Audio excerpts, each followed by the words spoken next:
mais uma transmissão da Escola Bíblica Cristã, aqui do Ministério Cristo às Nações. Nesse domingo, nesta manhã de domingo, vamos dar continuidade aos nossos ensinos e ao longo dessas semanas nós vemos vários estudos sobre os 10 mandamentos. Vamos dar continuidade hoje, mais uma vez, ainda falando do tema não furtarás, ali do 8º mandamento, que está no capítulo 20 de Êxodo. Glória a Jesus por tudo. Você que já está conosco aí, mande o link para os demais irmãos, para que eles venham a despertar e entrar, e a gente dá início nessa aula sem perda de tempo, amém? Sem perda de tempo, eu já quero orar para que a gente venha a iniciar essa aula, porque queremos resumir o tempo, irmãos. O tempo está muito longo das aulas, o assunto ele vai fluindo, quando a gente vê já deu 1h20, às vezes já chegou até 1h30. Então a gente quer diminuir esse tempo aí para a gente conseguir dinamizar o estudo, amém? Querido Deus, amado Pai, em nome de Jesus, te agradecemos por esta manhã, Senhor, apresentando esta aula, apresentando essa ministração, que o Senhor, meu Deus, venha nos abençoar com a tua graça, com a tua sabedoria, e venha, Senhor, a fazer crescer os teus filhos na graça, crescer no conhecimento, e a todos nós nos aproximarmos de ti através da tua palavra. Em nome de Jesus, Pai, toma a frente de tudo e glorifica o teu nome. Amém. Glória a Jesus por tudo. Meus queridos irmãos, nós, na semana passada, falamos sobre o tema não furtarás. Está ali na lição de número 9, aqui, né, nossa revistinha de lições. Logo, logo, a próxima revista já vai estar ao nosso alcance. Mas estamos aqui ainda falando do tema dos 10 mandamentos e falamos do não furtarás, ali que trata sobre a propriedade alheia. E nós vimos na semana passada que esse tema ele é muito mais profundo do que simplesmente tomar alguma coisa de alguém ou roubar alguma coisa de alguém. Nós vimos que o Senhor Deus, que é o dono de todas as coisas, assim como está lá no Salmo 24, dizendo que do Senhor é a terra e a sua plenitude, e todos os habitantes que nela habitam. Isso nos ensina que Deus, por ser dono de todas as coisas, tem o poder absoluto de distribuir conforme a sua vontade aquilo que está nesta terra. E assim o Senhor fez, mas com a entrada do pecado, isso também gerou consequências de anomalias, né? Pessoas querendo tomar a terra dos outros, os bens materiais dos outros, conflitos por bens e direitos. E isso ocasionou problemas de ordem social. Então, Deus, ele quando vem com os 10 mandamentos, ele vem justamente tentando equilibrar essa questão, quando ele fala não furtarás. Ou seja, num primeiro conceito, Deus está nos dizendo assim, não tome nada de ninguém, não queira usurpar nada de ninguém, fique com o que é seu, cresça com o seu trabalho, cresça com as suas dedicações e você vai prosperar. Porque a própria palavra de Deus diz que digno é o salário ao trabalhador. O trabalhador ele tem dignidade para tomar posse de um salário quando o suor dele gera aquilo na sua vida. Bendito é o nome do Senhor. E esse versículo que você está vendo aí, que Paulo escreve na televisão, logo atrás, Paulo escreve no capítulo 4 e versículo 28, Paulo vem justamente descortinando o que está ali nos 10 mandamentos, quando ele fala assim, aquele que furtava não furte mais, antes trabalhe, fazendo com as mãos o que é bom, para que tenha o que repartir com o que tiver necessidade. Então, quando a gente nasce novamente em Jesus Cristo, quando nós temos um encontro com Jesus, o que estava desequilibrado com o pecado, ele vem se equilibrando novamente. Então, assim, se eu tinha algum costume errado com relação a bens materiais, então agora eu tenho que me posicionar. Se eu agia de forma injusta com relação às minhas finanças, não é? Se eu sou um patrão com relação ao empregado, ou se eu sou um empregado com relação ao meu patrão, agora eu tenho que começar a agir de forma honrosa. Então é isso que Paulo está dizendo aí. O que você fazia, quando ele diz, aquele que furtava, ele diz, não furte mais. Ou seja, tenha uma nova postura, tenha um novo patamar de vida, uma vida diferenciada, porque agora você é um cidadão do reino dos céus. É isso que Paulo está nos ensinando. Mas a gente também, quando vê o versículo não furtarás, a gente, num primeiro momento, acha que não nos enquadramos no pecado dentro desse versículo, em nada das nossas vidas. A gente lê e fala assim, eu nunca furtei, eu nunca roubei. Então, esse mandamento aí, eu estou tranquilo. Com relação a esse mandamento, nada vai acontecer comigo. Mas a gente precisa entender que é muito mais profundo do que simplesmente uma atitude de roubo ou de furto. E eu falei aqui na última aula que a gente não tropeça nas montanhas, a gente tropeça nas pequenas pedrinhas. E eu dei vários exemplos. E hoje eu dou outro. Por exemplo, eu trabalho numa repartição pública. Aí eu pego uma caneta e levo para casa da repartição pública. E faço daquela caneta minha, como se a caneta fosse uma posse minha. Isso é furto, porque para Deus não importa valores, para Deus importa as atitudes. Então eu não posso pegar nada que é de ninguém. Eu tenho sempre que ter o que é meu. O que é dos outros ou da minha empresa, fica lá. Ao menos que o patrão autorize, ou ele diga para você, leve. Então a gente tem que ter consciência dessas coisas. Uma captação de sinal da internet do meu vizinho, não é? Às vezes o sinal está aberto ali, ou eu tenho a senha e fico captando aquilo. Isso também é pecado. Eu não posso fazer isso. Eu não posso estar tomando o que é dos outros ou agindo de forma oculta. Eu também não posso fazer esse tipo de coisa, porque senão eu me enquadro aí nesse capítulo. Eu me enquadro nesse mandamento, no 8º mandamento, de não furtarás. Também eu preciso compreender que a nossa cultura brasileira, ela banaliza muito determinadas coisas. Então, a gente aqui acha que aquilo não tem nada a ver, que uma situação não vai trazer malefício para ninguém. Então, assim, se eu sou um profissional e eu trabalho de uma forma leviana, isso também me credencia a estar furtando. Furtando quem? Quem me paga. Eu estou furtando quem me paga. Se eu sou um servidor público e não trabalho de uma forma correta, eu estou furtando o cidadão. Que o cidadão ele paga os impostos, ele é o meu patrão. O cidadão é o meu patrão. Então eu estou ali furtando, não exercendo a minha função corretamente. Se eu sou um médico e não atendo bem um paciente, então também eu entro nessa seara. Qualquer profissão, irmãos. Eu tinha falado na última aula que nós às vezes vamos ser atendidos em alguma repartição pública ou em algum estabelecimento comercial, e muitas vezes nós somos mal recebidos. Muitas vezes as pessoas elas não nos atendem com o mínimo de educação, não é? Como se a gente estivesse fazendo um favor. Então isso configura uma prática leviana no próprio trabalho, e a pessoa se enquadra nesse versículo. Bendito é o nome do Senhor. Falei na última aula também sobre a relação de trabalho, aonde tem que ter honra de ambas as partes. Eu falei na última aula também sobre a relação de trabalho, dizendo que o empregador, o patrão, ele tem que honrar o trabalhador que tem. Como? Pagando o que é justo, pagando nas datas corretas, não tratando o empregado como um escravo, não é? Praticando justiça, recolhendo ali os direitos do trabalhador de uma forma correta. E, em contrapartida, o empregado também tem que honrar o seu trabalho, dando o seu melhor, trabalhando da melhor forma possível para um crescimento da empresa, glórias sejam dadas ao nome do Senhor, e também uma prática de honra àquilo que está colocando o pão dele a cada dia na mesa, porque é daquele suor que ele alimenta o seu lar e a sua vida. Então falamos aqui sobre isso também. Também trouxemos um exemplo de José. Quando José ele trabalhou ali no Egito, a Bíblia diz que ele foi honrado em todas as circunstâncias. Por quê? Porque José dava o seu melhor, independente de quem estava do outro lado. E do outro lado estavam quem? Pessoas que não eram tementes a Deus. Estava ali Potifar, que era egípcio, estava o próprio Faraó. Então, eram pessoas desprovidas de temor de Deus, mas que José, independente de crença, independente de quem estava sendo o seu patrão, o seu líder, ele sempre deu o seu melhor.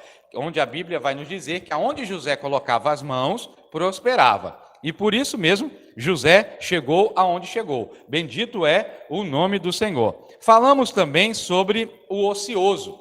O ocioso é aquele que pratica preguiça, não é? Aquele que não se dedica às suas atividades. E a gente disse aqui que a Bíblia, ela condena o ocioso. Eu quero que abra aí em 2 Tessalonicenses, capítulo 3, versículo 10 a 11.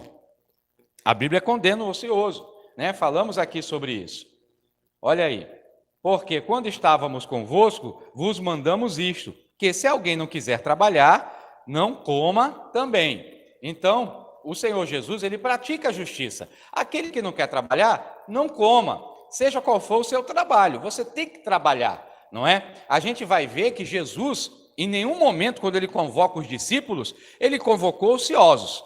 Todas as vezes que ele passou para convocar os discípulos estavam fazendo alguma atividade. Os discípulos estavam trabalhando, então ele não convoca ociosos. E aí os discípulos passam a trabalhar para o reino, passam a se dedicar plenamente para o reino, de tal forma que a gente vê que depois que ele multiplica ali os peixes na rede, as redes cheias de peixe, os discípulos deixaram a rede para trás, cheia de peixe, e seguiram a Jesus, mostrando que ali simbolizando, seria uma dedicação plena ao reino de Deus. A gente também falou aqui de outro, que é aquele que pede emprestado e não devolve. Pedir emprestado e não devolver também configura uma quebra do mandamento de furto. Quando eu peço algo emprestado para alguém, eu tenho que devolver, não é meu, eu tenho que entregar. Ah, pastor, mas eu peguei foi um clips pequenininho, mais perigoso ainda, porque quanto mais insignificante é o objeto, mais possibilidade eu tenho de quebrar o mandamento. A gente precisa compreender que no reino espiritual não existe dinheiro. No reino espiritual existe mandamentos. Então, quando eu quebro o mandamento, seja o valor do que for, do outro lado tem um acusador. Do outro lado tem o inimigo de nossas almas, que fica nos acusando. Então, todas as vezes que você pegar alguma coisa de alguém, na mesma hora, peça ao Espírito Santo. Às vezes você pode ter uma vida corrida, mas você pede ao Espírito Santo, Senhor, me lembre para devolver a essa pessoa. Certamente o Espírito Santo, ele vai trabalhar e você vai conseguir devolver. Outra característica desse mandamento que eu quero trazer hoje também, é aquele que usa de engano. Quem usa de engano para obter algum tipo de vantagem, também se enquadra aí no 8º mandamento de não furtarás. Vamos ver os Salmos de número 101, Salmos 101, versículo 6. Salmos 101, versículo 6. Glórias sejam dadas ao Senhor. Os meus olhos estarão sobre os fiéis da terra, para que se assentem comigo. O que anda no caminho reto, esse me servirá. Olha aí, é uma promessa de Deus. Aquele que é reto diante de mim, esse vai me servir. Esse vai estar diante de mim, porque os meus olhos estão sobre os fiéis. Aquele que é fiel. Os olhos do Senhor estão sobre os fiéis. Significa dizer que quem é infiel, os olhos do Senhor não estão sobre eles. Então Deus não está olhando a vida de quem é infiel. É isso que está dizendo aí. Embora Deus saiba de todas as coisas. Embora Deus saiba de todas as coisas, tá? Deus, ele sabe de tudo. Quando ele diz que os olhos dele não estão sobre os infiéis, ele está dizendo o seguinte: o que ele está passando porque quer. Ele está passando por decisões pessoais dele. Então, os meus olhos não estarão sobre ele. Quando Deus está dizendo isso, está dizendo assim: eu não o livrarei na hora da angústia dele. Eu não vou livrá-lo, porque eu não estou prestando atenção na vida dele. Eu estou prestando atenção na vida dos fiéis, dos que são fiéis. O próximo. Aí, olha aí, a complementação. Diz assim: o que usa de engano não ficará dentro da minha casa. O que fala mentiras não estará firme perante os meus olhos. É uma passagem muito forte, meus irmãos. Muito forte essa passagem. Porque aquele que usa de engano, ele não fica dentro da casa de Deus. E que casa de Deus é essa? A casa de Deus espiritual. Às vezes as pessoas estão dentro das igrejas, ali, e indo nas igrejas de uma forma rotineira. Mas muitas vezes, no plano espiritual, elas não estão dentro da casa do Senhor. No Salmo 24 diz assim: quem subirá ao monte santo do Senhor? Aquele que tem mãos limpas, aquele que não usa de fraude, esse subirá aos montes do Senhor. Então, essa casa simboliza justamente esse monte do Senhor. É você estar diante da presença de Deus. Aquele que usa de engano não está, porque Deus, ele chama justos. Ele diz o que na Bíblia? Os justos vivem pela fé. Quem são os justos? Aqueles que foram justificados por Jesus Cristo, foram justificados, e que agora andam em novidade de vida. Se você anda em novidade de vida, você tem uma vida pautada pela palavra de Deus, ainda que haja falhas, mas o seu interior, o seu coração, ele tem o desejo de se aperfeiçoar, o desejo de mudar. E é isso que faz com que você cresça na presença de Deus. Mas muitas vezes tem pessoas que não têm esse desejo, endurecem o coração e ainda permanecem com os erros cometidos do passado, não mudam, permanecem daquela forma. Esses são os que usam de engano. E ele dizia o que fala mentiras. É muito comum hoje a gente ouvir mentiras. E nós precisamos compreender uma coisa: não existe diferença entre mentira grande e mentira pequena, tá? Mentira é mentira. Temos que ter muito cuidado com isso. Às vezes a gente fala algo para não se indispor com alguém, dá uma resposta que não é verdade, para não se indispor com alguém. E isso nos traz no mundo espiritual consequências. A gente precisa sempre falar a verdade. Precisamos sempre falar a verdade. É o que Deus está nos ensinando aí. Por quê? Porque os olhos do Senhor vão estar diante desses. Bendito é o nome do Senhor. O furto, ele não envolve apenas coisas palpáveis, apenas bens materiais. Ele não envolve isso. O furto também envolve reputação dos fiéis. A sua imagem, ele envolve isso também. Quer ver? Vamos abrir 1 Coríntios. 1 Coríntios, capítulo 6, versículo de 1 a 7. Olha o que Paulo está dizendo aí. Ou ousa algum de vós, tendo algum negócio contra outro, ir a juízo perante os injustos e não perante os santos? O próximo. Não sabeis vós que os santos hão de julgar o mundo? Ora, se o mundo deve ser julgado por vós, sois porventura indignos de julgar as coisas mínimas? O próximo. Não sabeis vós que havemos de julgar os anjos? Quanto mais as coisas pertencentes da vida. Próximo. Então, se tiverdes negócios em juízos pertencentes a esta vida, olha, presta atenção aí. Se tiverdes negócios em juízos pertencentes a esta vida, pondes para julgá-los os que são de menos estima na igreja? Próximo. Para vos envergonhar o digo, não há, pois, entre vós sábios, nem mesmo um que possa julgar entre seus irmãos? O próximo. Mas o irmão vai a juízo com o irmão, e isto perante infiéis. Olha, próximo. Na verdade, é já realmente uma falta entre vós. Terdes demandas uns com os outros. Porque não sofreis antes a injustiça? Porque não sofreis antes o dano? Glória a Jesus. O que Paulo está dizendo é o seguinte: irmãos, vocês não podem entrar na justiça contra outros irmãos em tribunais ímpios, em tribunais infiéis, porque isso vai trazer escândalo. É o que Paulo está dizendo aí. Não há alguém dentro da igreja, não há alguém dentro do seio do corpo de Cristo que possa julgar essa circunstância entre vós. E falar essa passagem de Coríntios hoje é como se ela nem existisse na Bíblia, porque muitas pessoas ouvem isso e acham um absurdo. Não, é um direito meu eu entrar na justiça, quando do outro lado também tem um crente. Então é crente contra crente entrando na justiça.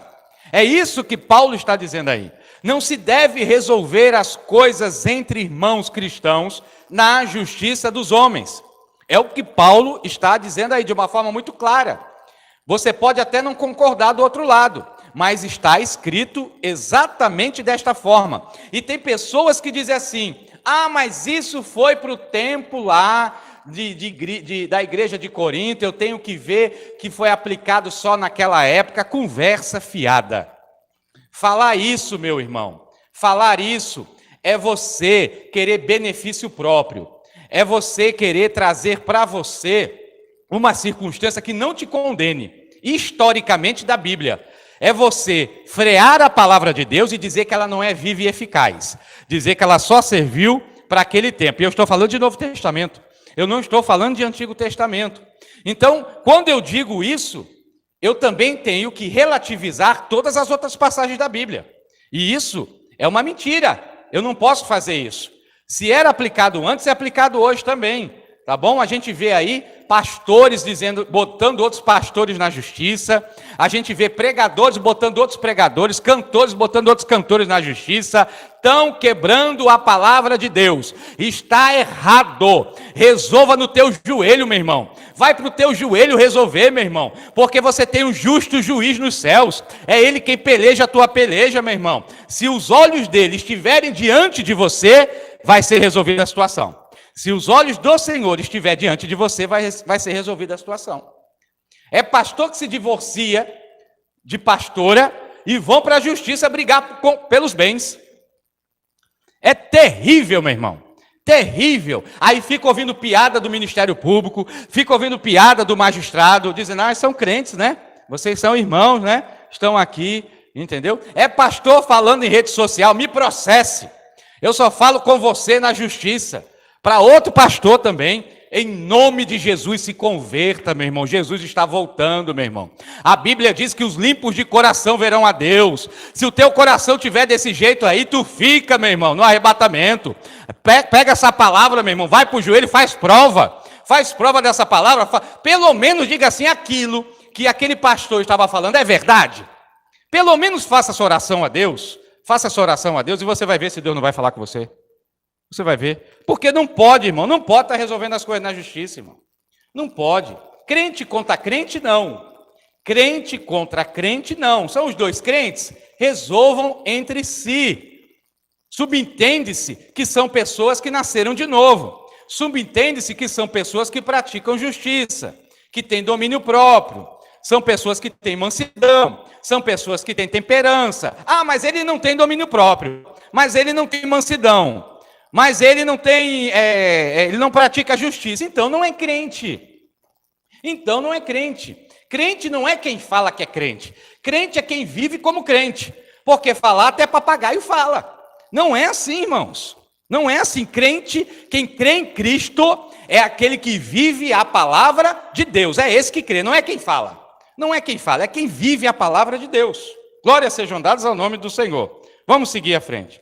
Então, falar de furto também nos leva a falar das questões materiais na Bíblia, tá bom? Deus, ele trata de tudo na nossa vida. Se você for ver no Antigo Testamento, você vai ver o Senhor tratando de casamento, você vai ver o Senhor tratando de higiene pessoal, você vai ver o Senhor tratando das questões espirituais, você vai ver o Senhor tratando das questões materiais também. Deus, ele cuida de tudo na Bíblia. Vamos ver Josué 24. Josué 24, 13. Josué 24, 13.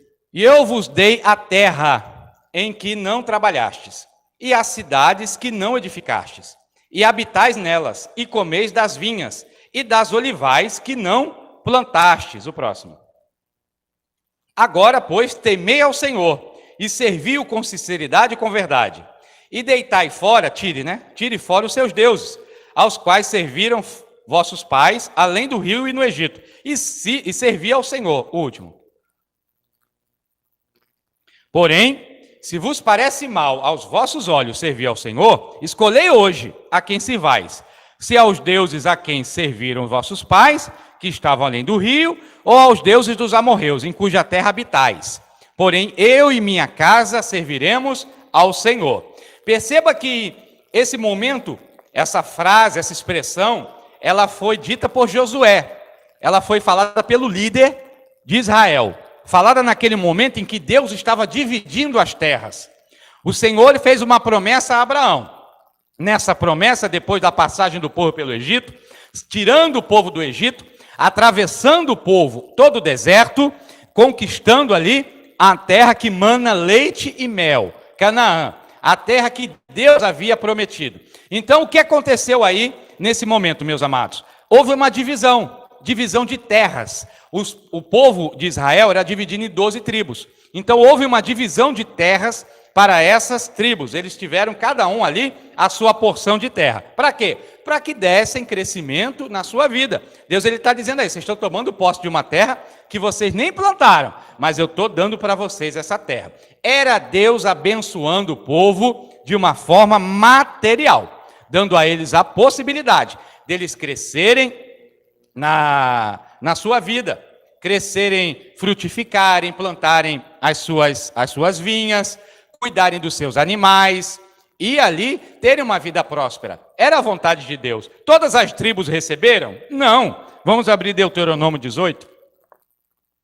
Deuteronômio 18, 2. Por isso, não terão herança no meio de seus irmãos. O Senhor é a sua herança, como lhe tem dito. O próximo. Estes, pois, será o direito dos sacerdotes a receber do povo, dos que oferecem sacrifício, seja boi ou gado miúdo, que darão ao sacerdote a espádua e as queixadas e o bucho. O próximo. Dá-lhes-ás as primícias do teu grão, do teu mosto e do teu azeite, e as primícias da tosquia das tuas ovelhas. Tudo aí girava em torno de animais. A moeda corrente da época era animais. Estou trocando animal, era vinhas. Estou dando azeite, estou dando uva. Era isso. Eram as moedas. Não existia dinheiro, eram as moedas. Então, quando você vê falando aí de ovelhas, falando de grão, falando aí do mosto, do azeite, entenda questão financeira, questão monetária na época. Então, o que acontece, meus irmãos? A tribo de Levi, que era a tribo onde tinham os sacerdotes, eles não tiveram uma terra. Eles não receberam uma terra. Todos os outros receberam. Eles não receberam. Por quê? Porque eles eram encarregados de tomar conta do tabernáculo de Deus, da casa de Deus. Então, a herança deles, como foi dito no primeiro, era o Senhor. Dizendo assim, olha, a herança de vocês, dos sacerdotes, é o Senhor. Vocês não terão terra. Ah, mas como eu vou viver? O povo vai trabalhar, eu vou abençoar o povo, e o povo vai ficar trazendo para casa, para minha casa, a sustentação da minha casa. E com essa sustentação da minha casa, vocês vão ter uma parte para vocês. Foi isso a vontade de Deus para o povo. Aí esse povo se corrompeu com o passar do tempo. E nós sabemos toda essa história, como é que aconteceu. Mas o planejamento de Deus inicial era que se vivesse dessa forma. E se eles vivessem dessa forma, eles seriam abençoados tremendamente. Eles ali iriam crescer de tal forma que as outras terras iam ver como era uma nação sendo estabelecida por Deus dentro dos propósitos de Deus. Vamos ver ainda Deuteronômio, agora 28. 28, 1. Olha aí. É a promessa de Deus, depois dessa divisão das terras, e depois que ele falou com os sacerdotes que eles não teriam terras. Aí aconteceu isso aí. E será que se ouvires a voz do Senhor teu Deus, tendo cuidado de guardar todos os seus mandamentos, que hoje te ordeno, o Senhor teu Deus te exaltará sobre todas as nações da terra. O próximo. E todas estas bênçãos, olha que promessa linda, todas estas bênçãos virão sobre ti, e te alcançarão, quando os ouvires a voz do Senhor teu Deus. Uma coisa que eu aprendo, você não precisa correr atrás da bênção, é a bênção que vem atrás de você.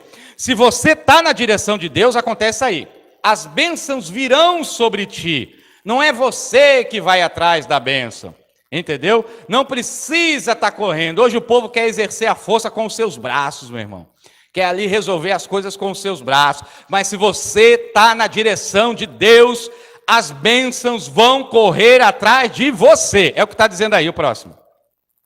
Próximo. Bendito será na cidade e bendito no campo. Olha aí.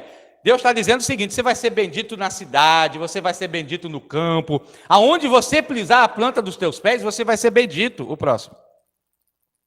Bendito o fruto do teu ventre, e o fruto da tua terra, e o fruto dos teus animais, e as crias das tuas vacas e as tuas ovelhas. Deus está dizendo o seguinte: meu irmão, o trabalho que você tiver, eu vou fazer ele prosperar. O trabalho que você exercer, você vai fazer diferença nesse trabalho. Pastor, eu abri, um empreendimento numa rua que está cheio de empreendimentos igual o meu. Não tem problema. Deus vai fazer os clientes passar pela rua e entrar no teu. Vai entrar no teu, irmão. Vai entrar no teu. O teu marketing é Jeová. O teu marketing é Jeová. Jeová ele vai mandar entrar no teu. Se você está na presença de Deus, fazendo o que Deus manda fazer, pode ter 10 empreendimentos igual o teu na rua. Deus vai fazer é você prosperar. O que ele está dizendo aí, porque é bendito o próximo. Bendito o teu cesto e a tua amassadeira, ou seja, vai ter ali multiplicação, né? Vai crescer. O próximo. Bendito será ao entrares e bendito será ao saíres. Ou seja, já chegou abençoado. Saiu abençoado. É assim. O próximo. O Senhor entregará feridos diante de ti os teus inimigos, que se levantarem contra ti. Por um caminho sairão contra ti, mas por 7 caminhos fugirão da tua presença. Deus está dizendo o seguinte: não te perturbes com quem tenta te atribular. Não te perturbes com quem quer tirar a tua paz. Eu irei adiante de ti e vou tirar as pessoas que tentam corromper a tua caminhada diante de mim. O próximo. O Senhor mandará que a bênção esteja contigo nos teus celeiros. Que promessa, irmão. E em tudo que puseres a tua mão. Olha aí, onde você colocar a mão, você vai ser abençoado. E te abençoará na terra que te der o Senhor teu Deus. Foram essas as promessas, tá? Eu sugiro depois que você leia todo o capítulo 28, que Deus ele vai falar das bênçãos, mas ele também fala das maldições. Por que a gente vê muita gente passando uma vida totalmente desprovida, irmãos, de bênçãos do Senhor? Totalmente desprovida, a vida toda. Eu não estou falando de uma aprovação pontual de história.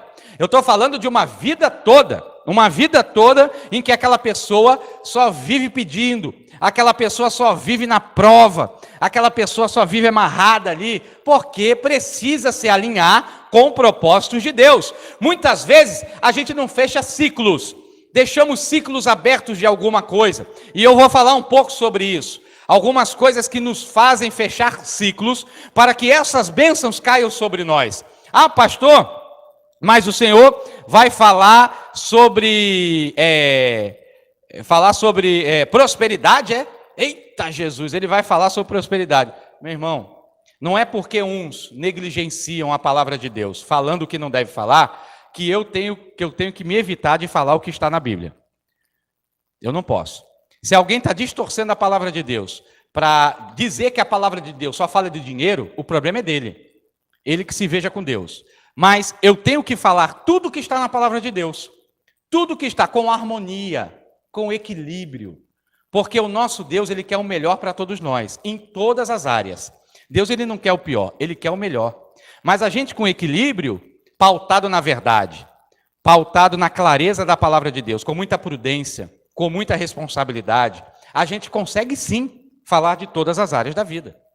Então, a gente entende que a vontade de Deus é que Ele nos abençoe. E quando a gente fala de prosperidade, prosperidade não se resume a dinheiro. Tá? Essa teologia da prosperidade é errada, porque prosperidade na Bíblia não se resume a dinheiro. Prosperidade na Bíblia se resume a todas as áreas da nossa vida. Porque eu posso ser próspero financeiramente, mas eu posso ter uma vida escassa do ponto de vista familiar. Eu posso ser próspero do ponto de vista familiar, mas ter uma vida escassa do ponto de vista material e do ponto de vista espiritual. Então a prosperidade, ela engloba todas as áreas da minha vida. Do ponto de vista bíblico, quando se fala que alguém é próspero, é porque ele é próspero do ponto de vista material, Ele é próspero do ponto de vista espiritual, ele é próspero do ponto de vista familiar. Ele é próspero em todas as áreas da vida. É uma harmonia, um equilíbrio que existe dentro da sua vida. Isso é o que retrata a prosperidade. Vamos ver o livro de Jó? Jó 1. Jó 1. Olha só o que diz aí. Havia um homem na terra de Uz, cujo nome era Jó. Este homem era íntegro, reto e temente a Deus, e desviava-se do mal. Ou seja, era um homem próspero do ponto de vista espiritual. Perceba que Deus diz que ele era um homem íntegro, um homem reto e um homem temente. Então, espiritualmente, ele era um homem próspero. Mas só era isso? Não. Tinha mais características da vida de Jó. O outro versículo. E nasceram-lhe 7 filhos e 3 filhas. Outra prosperidade. Olha aí. Jó, ele tinha uma família ampla. Ele tinha 10 filhos, irmãos. 7 filhos e 3 filhas. Perceba que há uma prosperidade do ponto de vista familiar. O próximo versículo. E o seu gado era de 7.000 ovelhas, 3.000 camelos, 500 juntas de bois, 500 jumentas. Eram também muitíssimos os seus servos a seu serviço, de maneira que este homem era maior do que todos o do Oriente. O que a Bíblia está falando aí nesse versículo? Que Jó era rico. A Bíblia está dizendo que Jó era um homem próspero do ponto de vista material. Por quê? Porque, irmãos, para Deus, quando há equilíbrio no meu coração, para tudo, quando eu coloco o Senhor acima de todas as coisas, o resto é demais coisas. Não há problema em se falar de prosperidade financeira, se eu coloco Deus em primeiro lugar. Jó era um homem próspero, bendito é o nome do Senhor. Então, a gente precisa aprender. Para termos uma vida próspera em todas as áreas, temos que fechar as brechas. Se eu tenho um problema de ordem familiar, eu tenho que fechar as brechas. Eu não tenho um bom convívio com meu filho. Eu tenho que ser um pai, segundo a Bíblia. Eu não tenho um bom convívio com a minha esposa. Eu tenho que ser um marido, segundo a Bíblia. Eu tenho problemas espirituais terríveis. Você tem que ser um homem que busque primeiro o reino de Deus. Você tem que ser um homem temente, íntegro e reto diante do Senhor. É isso que você tem que fazer. Eu estou com um problema financeiro. Então você tem que fechar as brechas da ordem financeira. Quais são as brechas da ordem financeira? Se eu estou me enquadrando no versículo, não furtarás. Se eu estou cometendo algum problema daquela passagem de não furtarás, de tudo que nós ensinamos até aqui e na aula anterior, você não fechou ciclos. E não fechando ciclos, você não prospera financeiramente, porque você fica preso. Você fica amarrado. Mas eu estou devendo pessoas. Pague as suas dívidas. Ou pelo menos tente negociá-las, para que se feche um ciclo e se abra um novo ciclo na sua vida. Tem que se fechar as brechas, pagar as dívidas, honrar as suas aplicações financeiras. Se você é um homem ou uma mulher que dilapida o teu patrimônio, se você não tem uma responsabilidade financeira com o que você tem nas mãos, você acha mesmo que Deus vai fazer você prosperar financeiramente? Não vai, irmãos. Mas não vai de jeito nenhum. Porque quem não é fiel no pouco, não será fiel no muito. Deus só faz alguém prosperar financeiramente quando se tem organização financeira. Quando se tem organização financeira. Se não tiver, Deus não faz. Porque você vai dilapidar. Você vai ser um suicida financeiro. Você vai cometer erros de magnitudes muito grandes, com muito dinheiro na mão. E Deus, para proteger você e você não se perder, Ele não dá. Ele deixa você ali, vivendo pouco, viver apertado. E muitas vezes as pessoas ficam assim, por que eu não prospero, Senhor? Por que eu estou nessa prova tremenda, Deus? Eu sou reto, eu sou íntegro. Mas, irmão, quando entra um dinheiro na tua mão, tu gasta tudo, meu irmão. Aí fica botando a culpa em Satanás. Eu acho que Satanás olha assim e diga, eu não tenho nada a ver com isso. Isso é ele mesmo que está gastando aí. Mas gasta tudo, irmão. Equilíbrio financeiro. Tenha equilíbrio financeiro. Eu lembro que eu estava numa prova tão grande, eu e a missionária, quando a gente foi morar lá perto do lixão de Maceió, que até os galões de água que eu bebia, a gente contava. Até os galões de água, irmão. Eu falava assim, eu só posso tomar 1 galão por semana de água. eu e ela. Para quê? Para organizar as minhas finanças. Aí, às vezes, estava com sede, a gente vinha aqui para o estabelecimento da irmã dela, tem um bebedouro lá. Ela dizia, falava com ela, enche aí a garrafa, aí enchia uma garrafa e levava para casa. Para não estar gastando, comprando galão de água. Ah, mas que horror, pastor, isso mas era organização financeira. Eu tinha que ter organização financeira, de gastos, para ali, me manter. Entendeu? Me manter sem pedir nada a ninguém. Mas isso é orgulho? Não, porque minha vida estava nas dependências de Deus. Ainda está na dependência de Deus. E Deus nunca deixou faltar. Deus nunca deixou faltar absolutamente nada. Toda a honra, toda a glória ao nosso Senhor. E eu louvo a Deus por isso. Então você tem que fechar as brechas.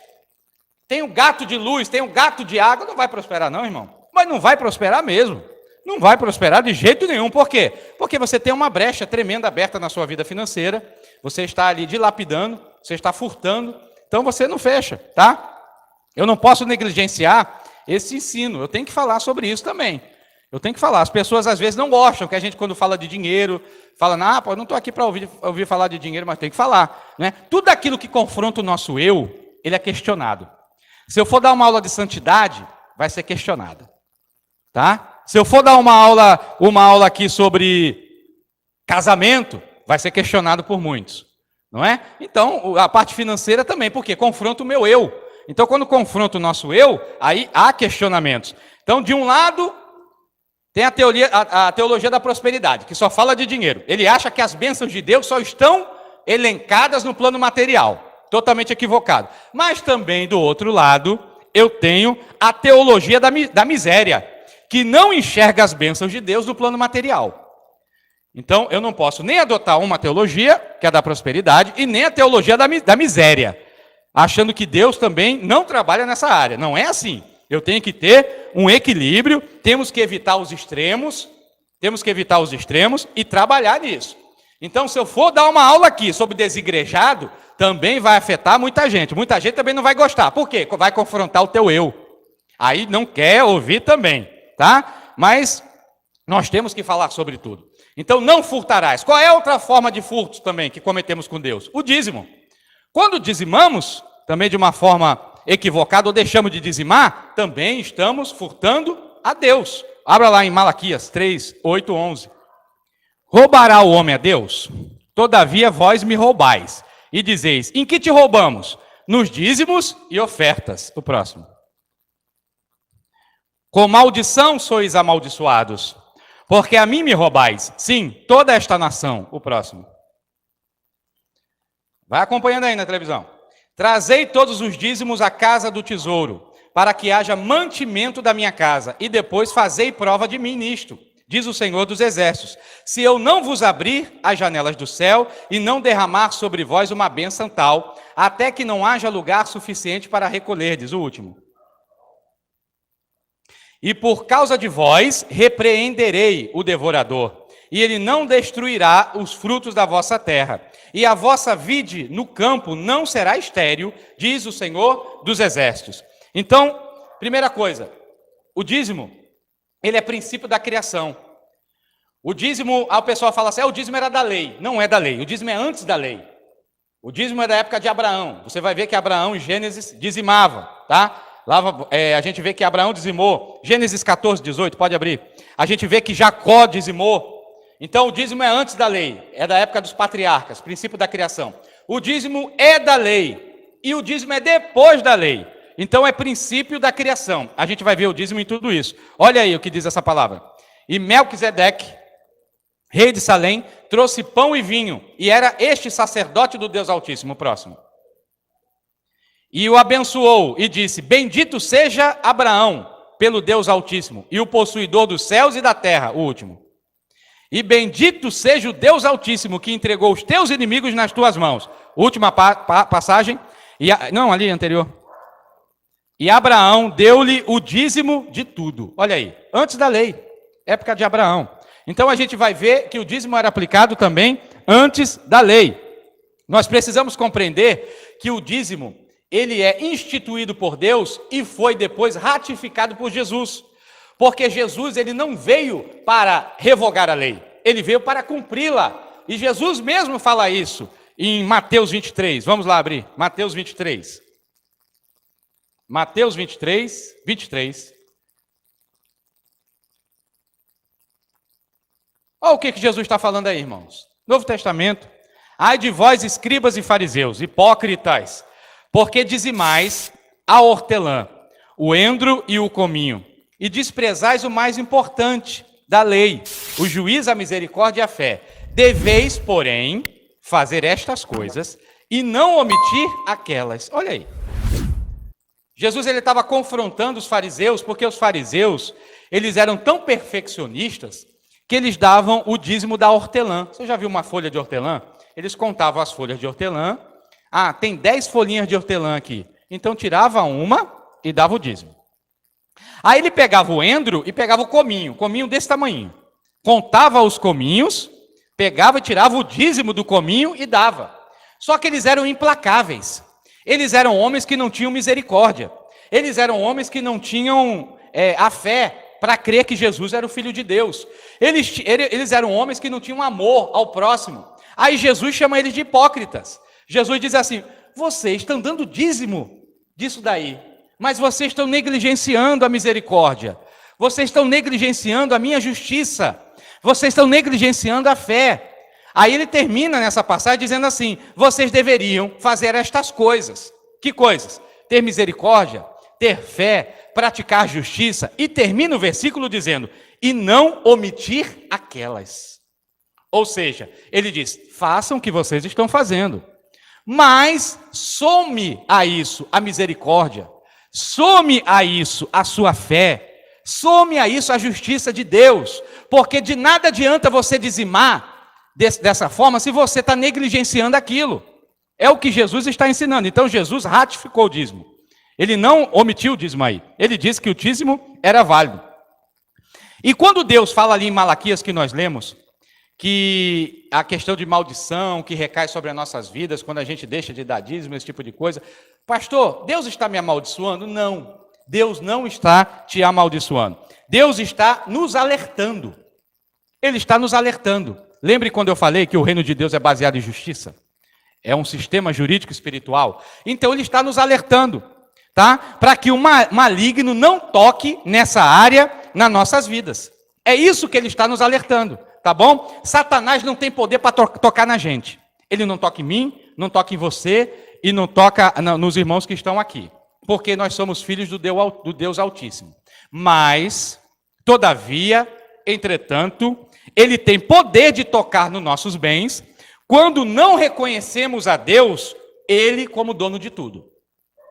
Quando eu não reconheço que Deus é dono de tudo na minha vida, Satanás tem a legalidade para tocar nos meus bens. E que legalidade é essa? Quando eu omito os dízimos. Quando eu omito os dízimos, que é uma determinação de Deus na palavra dele, aí eu dou uma brecha para que Satanás ele venha e entre ali. As bênçãos do dízimo não são uma recompensa também do nosso comportamento. Não é. Tem gente que fala assim, estou dizimando, então agora Deus ele vai ter que me abençoar por conta disso. Não, não é uma bênção. Eu não dizimo para enriquecer. Eu dizimo para proteger as minhas finanças. Eu dizimo para proteger aquilo que está sobre a minha vida. É por isso que eu dizimo. É para proteger a parte das minhas finanças. Não é para enriquecer. Não é para que Deus venha me abençoar de uma forma multiplicada, embora ele faça isso. Mas não é isso, é para proteger as minhas finanças. Tem gente que espera as coisas melhorarem para dizimar. Não vai melhorar nunca, irmão. Ela só vai piorar, porque é um ato de fé. Ela só vai piorar, ela não melhora. Então, todas as vezes que eu não dizimo, eu estou abrindo brechas para o maligno, tá? Se você espera as coisas melhorarem para dizimar, você não vai melhorar. Eu lembro que, desde que eu me converti. Quando eu me converti, aceitei Jesus Cristo, no primeiro mês comecei a dizimar. Já comecei a dizimar ali. Aí entrei na prova, as coisas foram apertando, e eu continuando dizimando. Nunca deixei de dizimar, irmãos. Nunca deixei, independente de pastor, independente de onde estava indo o dinheiro, eu não queria nem saber, porque aí é a pessoa com Deus. Mas eu continuava a dizimar. Por quê? Para ser fiel a Deus, para ser fiel ao Senhor. E por conta desses momentos que nós dizimamos, até mesmo quando Deus nos colocou na maior provação de nossas vidas, nunca faltou absolutamente nada.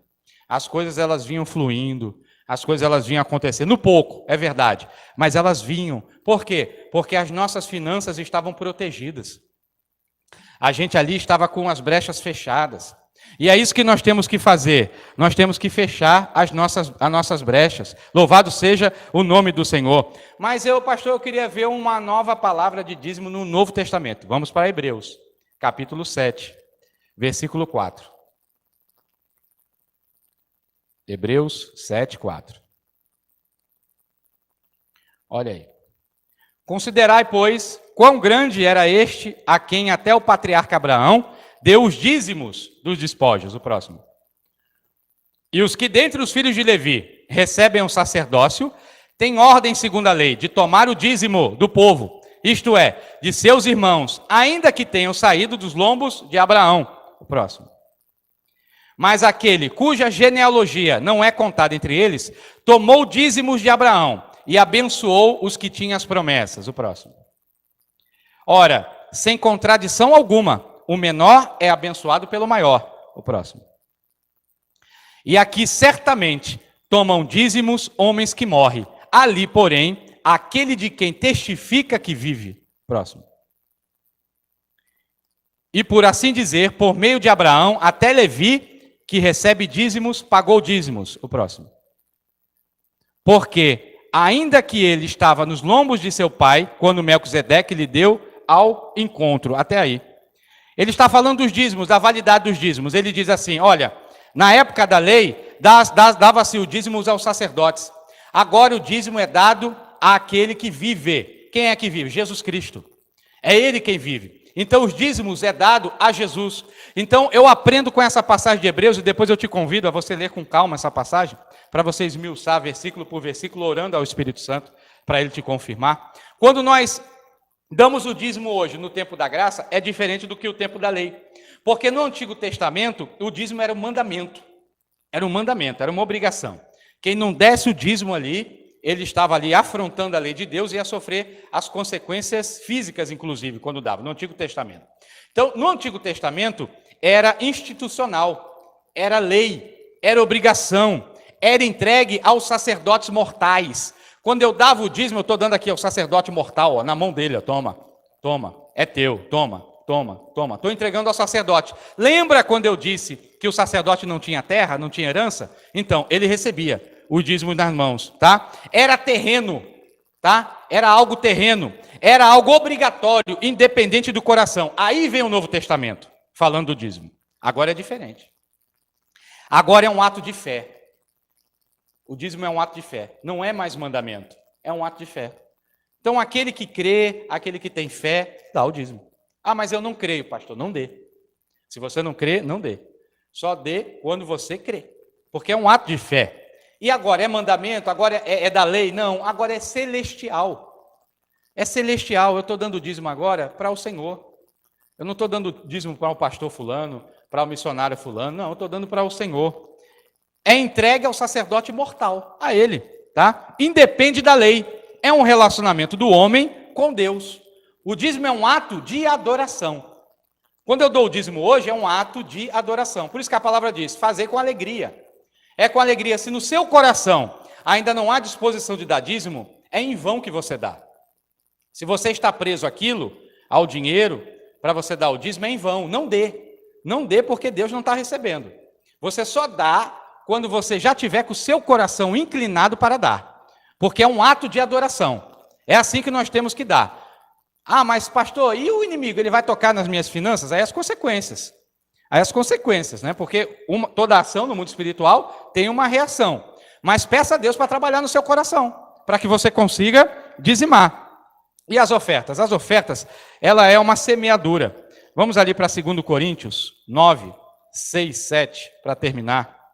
Estou falando rápido, irmãos, por cada hora, né? Eu não posso negligenciar esse assunto que está no tema do não furtarás.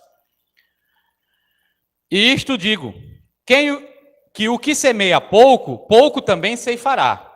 E o que semeia em abundância ceifará. O próximo. Cada um contribua segundo propôs no seu coração. Olha aí, não com tristeza ou por necessidade. Porque Deus ama o que dá com alegria. A multiplicação na sua vida já não está nos dízimos. O dízimo é a proteção. A multiplicação está nas ofertas. São as ofertas que fazem multiplicar. Porque o que semeia muito, muito ceifará. É o que está dizendo aí a palavra. Esse capítulo de Coríntios só fala de ofertas. Só fala de ofertas na igreja de Coríntios. Só está falando disso. Então, cada um contribua segundo propôs no seu coração. É segundo o coração, irmãos. Deus, ele faz a leitura do coração. Qual é a maior oferta na Bíblia que eu vejo? Montantes de dinheiro? Não. Foi a ofertinha da viúva. Aquela é a oferta mais famosa da Bíblia. Aquela ofertinha, um pouquinho que ela deu ali, ó. Ela deu bem pouquinho, tá? Mas ela deu ali o que tinha. Aí Jesus, ele faz menção daquela viúva. Ele fala, você está vendo aquela viúva ali? Ela está dando o que tem, aquele pouquinho dela. Aquilo Deus está recebendo. Mas esses fariseus estão dando do que sobra. Eles estão dando das sobras deles. Então Deus recebeu mais aquela ofertinha da viúva do que as ofertas dos fariseus. Porque é com o coração. É o meu coração inclinado ao Senhor. Porque é um ato de adoração, como todos. Tá? É um ato de adoração aqui eu me colocar de joelho na igreja, é um ato de adoração levar as mãos para cima para louvar a Deus. Tudo na minha vida tem que louvar ao Senhor. A Bíblia diz isso, né? Lá no Salmo 103 diz assim, bendize a minha alma e tudo o que há em mim, bendiga ao Senhor. Ou seja, tudo que existe em mim, tudo que existe em mim tem que bendizer ao Senhor, inclusive as minhas finanças. É o que a Bíblia está ensinando. Mas qual é o grande problema? O grande problema é o amor ao dinheiro. O amor ao dinheiro, ele traz severas consequências que me impede de olhar com os olhos espirituais para ofertas e dízimos, tá? Porque quando o dinheiro está dentro do coração, aí é problema. O problema não é o dinheiro no bolso, o problema é o dinheiro no coração. Se o dinheiro estiver no coração, aí vai gerar problema para mim, eu não vou conseguir enxergar a adoração com dízimos e ofertas. Vamos ver 1 Timóteo 6. 1 Timóteo 6, 6. Mas é grande ganho a piedade com contentamento. O próximo. Porque nada trouxemos para este mundo, e manifesto é que nada podemos levar dele. Você já viu caixão com gaveta? Se você vê um caixão com gaveta, você me avisa, porque eu nunca vi, tá bom? Ninguém leva nada desse mundo, irmão, tá? Vai ficar aqui, é o que está dizendo aí, ó. Porque nada trouxemos para este mundo, e é manifesto que nada podemos levar dele. O próximo. Tendo, porém, sustento, e com isso nos cobrirmos, estejamos com isso contentes. Olha aí, você tem com o que se sustentar? Você está tendo um teto? Você está tendo ali sapatos nos pés? Eu preguei aqui na quinta-feira. Eu disse assim, antes de você reclamar que não tem dinheiro para comprar um sapato, glorifique a Deus porque você tem 2 pés para andar. Entendeu? Antes de você reclamar porque está vivendo de aluguel, glorifique a Deus porque você tem uma casa, aonde você está morando, né? Então, que Deus abençoe o irmão que está buzinando aí, em nome de Jesus. Então, a gente tem que entender isso, meus irmãos. Temos que entender que a gente tem que estar feliz com o que estamos vivendo. Temos que estar feliz com o que estamos nos cobrindo. Estejamos contentes com isso. O próximo. Mas os que querem ser ricos caem em tentação. Olha aí. Mas os que querem ser ricos caem em tentação, em laço, e em muitas concupiscências loucas e nocivas, que submergem os homens na perdição e na ruína. Então, ser rico não é problema. O problema é eu querer ser rico. O problema é esse. Para quê? Você tem que responder essa pergunta. Para que você quer ser rico? Deus nunca vai enriquecer alguém sem propósito.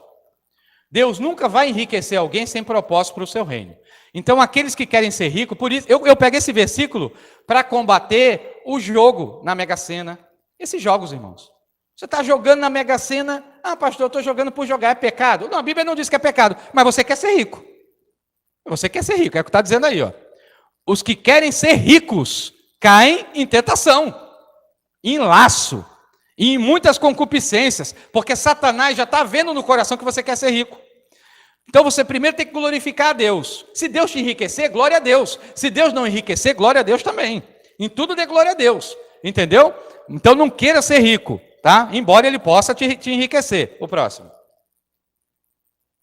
Porque o amor ao dinheiro é a raiz de todos os males.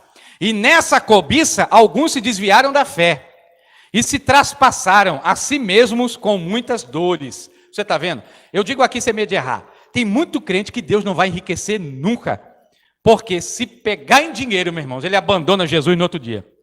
Eu trabalhei com um irmão na delegacia, já estou terminando. Trabalhei com um irmão, quando eu era policial, que esse irmão, ele prosperou. Era um homem que vivia na igreja, ele e a esposa, a sua família, prosperou, botou uma loja abençoada de produtos de animais, cresceu lá na cidade dele, cresceu de tal forma que começou a deixar de ir para a igreja. Começou a deixar de ir para a igreja, priorizar o empreendimento dele, aí comprou uma casa de praia, lá, grande, né? Bem enorme, espaçosa, aí deixou de ir para a igreja dia de domingo também, indo para essa casa de praia, prosperou, né? Ficou rico. Resumindo a história, família não vai mais para a igreja, ele é um adúltero, meu. Ele fica com as mulheres da cidade lá, totalmente corrompido, já não quer mais saber de Jesus e diz que a vida dele agora já não tem mais força para voltar para Jesus, eu ainda ficar ministrando para ele ali. Então perceba, o dinheiro veio para a mão dele, mas ele não soube administrar. Ele não soube administrar. Por quê? Porque ele criou amor pelo dinheiro, não priorizou o reino de Deus. Então, se o dinheiro vem para nossas mãos e a gente ama o dinheiro, aquilo vai criar problema. E uma das formas na sabedoria de Deus, de nos fazer não nos apegarmos ao dinheiro, é a adoração com as finanças. Eita Deus tremendo. É a adoração com as finanças, é a sabedoria de Deus. Entregue para mim os seus 10% aí, entregue o seu dízimo, oferte também. Fazendo isso, é uma demonstração de que não estamos apegados, irmão, àquilo, tá? É uma forma que Deus tem de fazer o nosso coração trabalhar a favor da obra dele em primeiro local, e ele fazendo crescer a nossa vida financeira do outro lado. Só trazendo aqui uma observação, os dízimos têm que ser dados na igreja que você congrega. Você congrega lá na igreja, na sua igreja, entrega os dízimos lá. Por quê? Você tem uma aliança com aquele local. Você tem uma aliança com o pastor, com os seus irmãos daquela congregação. Então, não deixe de dar o dízimo na sua igreja. Entregue seu dízimo lá, na sua igreja. Não é para entregar em outra. Não, pastor Wilton, eu quero entregar o dízimo aí na sua igreja. Não, aqui não, entregue lá na sua igreja. Você tem que entregar lá. Lá com o seu pastor. É o correto, porque a Bíblia diz assim, Malaquias: trazei os dízimos à casa do Senhor. Trazei os dízimos à casa do Senhor, para a manutenção da casa do Senhor. Então, você tem que trazer lá. Não é lícito você administrar os seus dízimos, não é lícito você entregar os seus dízimos em outro local, é lá. E a oferta? A oferta é livre. A oferta, você pode dar a oferta na igreja, tá? Ou pode dar a oferta na rua, para alguém dar a cesta básica, ajudar. A oferta é livre, é um ato de amor, livre. Ali você não tem que trazer. Porque se você falar assim, mas o meu pastor é corrompido, o meu pastor, ele não faz bom uso do dinheiro. Aí deixa eu te perguntar uma coisa, cabe a você julgá-lo? Ou é Deus que tem que julgá-lo? Como é que Deus vai julgar a má administração do seu pastor se você não dá o dízimo? Você tem que dar para que Deus venha a praticar justiça na vida do pastor. Porque todos nós vamos nos apresentar diante do tribunal de Deus. Todos nós vamos nos apresentar diante do tribunal de Deus. Então, todo mundo vai dar conta dos seus atos. Dê conta dos seus e deixa o pastor dar conta do dele. É assim que a Bíblia nos ensina, tá? E para finalizar sobre isso, para que serve os dízimos e ofertas? O reino de Deus, a gente entende que é conduzido com ordem e decência, não é verdade? Então, serve para quê? Para manutenção. Manutenção dos gastos, crescimento do reino de Deus, serve para a extensão da obra de Deus na terra, não é? Para que a palavra de Deus ela seja estendida, não é? Então, os dízimos e ofertas servem para isso, serve para manutenção, serve para a obra missionária também. Abre em Lucas 10, 7, também para a obra missionária, né? Igrejas que têm chamado de obras missionárias, e deveriam ter, elas têm que investir em missionários. Aqui a gente ajuda, tem missionário que viaja, a gente dá ofertas aqui para os missionários que vão fazer missão, não são ligados ao nosso ministério, mas eu não sirvo a placas. Se o irmão está indo lá fazer uma missão, precisando, a gente ajuda. E ficai na mesma casa, comendo e bebendo do que eles tiverem. Pois digno é o obreiro do seu salário. Não andeis de casa em casa. Olha o que Jesus está dizendo. Não é? Não andeis de casa em casa. Não fique pulando de igreja em igreja, não, meu irmão. É para você estar na tua igreja, ó. Está dizendo aí, ó. Não andeis de casa em casa, tá? Digno é o obreiro do seu salário. digno é o obreiro do seu salário. Ele está falando aí que eles estão indo para pregar a palavra de Deus e para que não fique pulando. Quando eu falei de casa em casa, da forma literal, Jesus estava falando com os discípulos, para que eles não fossem ficar hospedados em várias casas diferentes, tá bom? Mas da forma espiritual, é que a gente fique cuidando sempre do que Deus colocou nas nossas mãos. Cuide do que Deus colocou nas suas mãos. O que foi que Deus colocou? O pastor é muito pequeno. Tenha calma. Primeiro, cuide com excelência o que Deus colocou nas suas mãos. Depois você vai ver Deus ele colocando você em patamares maiores. Mas tem gente que quer pular o degrau. Pular ali, está no primeiro, quer pular para o 10º. Entendeu? Não é assim. A obra de Deus é de passo em passo. É pouco. Ofertas também é para sustento dos ministros da palavra de Deus. Vamos abrir ali em 1 Coríntios 9. Sustento dos missionários, 9:6. Olha aí. Ou só eu e Barnabé não temos direito de deixar de trabalhar? Isso é Paulo falando. O próximo. Quem jamais milita à sua própria custa? Quem trabalha a vinha e não come do seu fruto? Ou quem apacenta o gado e não se alimenta do leite do gado? É Paulo falando, ó, o 11, vai para o 11 direto. Se não vos semearmos as coisas, se nós vos semearmos as coisas espirituais, será que muito de vós recolhamos as carnais? O 13. Não sabeis vós que os que administram o que é sagrado comem do que é do templo? Falando dos sacerdotes. E os que de contínuo estão junto ao altar, olha aí, quem ministra junto ao altar, participam do altar? Olha aí, está vendo? Paulo está dizendo, 14. Assim ordenou também ao Senhor, que anunciam o evangelho, que vivam do quê? Do evangelho. Os que anunciam o evangelho, que vivam do evangelho. Aí, às vezes, o pastor não trabalha, vive do evangelho, o povo chama de vagabundo. Chama o pastor de vagabundo, irmãos, é o trabalho dele. Ele vive do evangelho, tá bom? Mas não pode usar o evangelho para enriquecer, tá? Ele vai viver do evangelho o que Deus colocar para ele, o que der para ele. Amém, glória a Deus. O pastor subentende que ele vive bem em qualquer situação. Sabe viver na escassez, sabe viver no muito, sabe viver no pouco, sabe viver na desonra, sabe viver na honra. É dessa forma, entendeu? Tem que se viver assim, os ministros da palavra de Deus. Vamos ver outra passagem, 1 Timóteo 5,17. Serve para isso também. 1 Timóteo 5:17. Olha aí. Os presbíteros que governam bem sejam estimados por dignos de duplicada honra, principalmente os que trabalham na palavra e na doutrina. O próximo. Porque diz a Escritura, não ligarás ao boi a boca do boi que debulha, e digno é o obreiro do seu salário. Ou seja, o boi está trabalhando. Está dizendo, não tapa a boca do boi não, deixa o boi comer do que está ali. É isso que ele está dizendo. E o digno é o trabalhador do seu salário. Então serve para isso também. A manutenção dos dízimos e ofertas é para sustento daqueles que fazem a obra de Deus também. Outra coisa que serve também para ajuda humanitária, para assistência social. Atos 2:42.